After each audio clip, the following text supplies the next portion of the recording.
আসসালামু আলাইকুম ভিউয়ার্স, সবাই কেমন আছেন? আজ আমি আপনাদের সঙ্গে শেয়ার করব পাতাকপি ভাজি। আমি আরও কিছু সবজি দিয়ে আমি কিভাবে পাতাকপি ভাজি করি সেটাই আপনাদের সঙ্গে শেয়ার করব। তো চলুন বন্ধুরা, দেখে নিই আমি কি কি নিয়েছি। এখানে আলু নিয়েছি, টমেটো নিয়েছি, তারপরে সিম, গাজর আর মটরশুঁটি। আর পাতাকপি তো অবশ্যই লাগবে। পাতাকপিটা আমি কুচি করে ধুয়ে পানি ঝরিয়ে নিয়েছি। তো চলুন বন্ধুরা, আমরা রান্নায় চলে যাই। প্রথমে আমি চুলায় একটা কড়াই বসিয়ে তার মধ্যে আমি 1 কাপের মতো পানি দিয়ে দিলাম। পানির মধ্যে আমি একে একে দিব পেঁয়াজ কুচি, কাঁচামরিচ ফালি, তারপরে দিব স্বাদ মতো লবণ,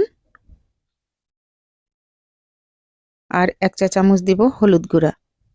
দিয়ে একে একে আমি সব সবজিগুলি এর মধ্যে অ্যাড করব। আমি শুধু টমেটোটা দিব না, আর সব সবজি দিয়ে দিব।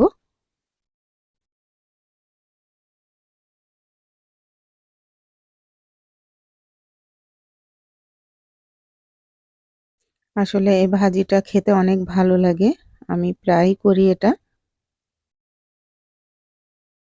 এটা রুটি, পরোটা, সাদা ভাত সবকিছু দিয়েই ভালো লাগে খেতে। তো আমি সবজিগুলা সব দিয়ে এখন আমি ঢাকা দিয়ে এটাকে রান্না করব। ঢাকাটা তুলে একটু ভালো করে নেড়ে চেড়ে দিব।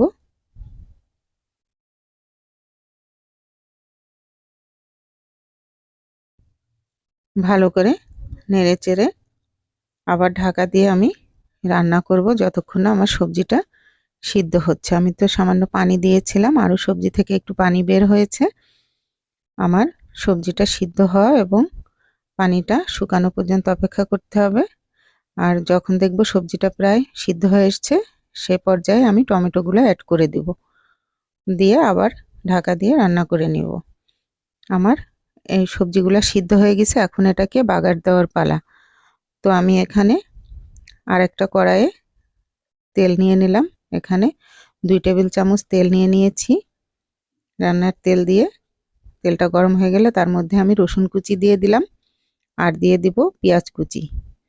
দিয়ে এটা বাদামি কালার হয়ে গেলেই এর মধ্যে আমি সবজিগুলো ঢেলে দিব।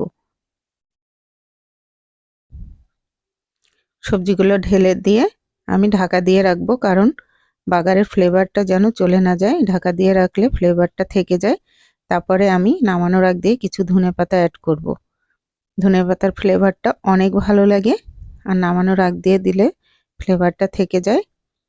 খুবই ভালো লাগে এই ভাজিটা, খুবই মজার ভাজি, এবং এটা আমি বাসায় করলে সবাই খুব পছন্দ করে খায়।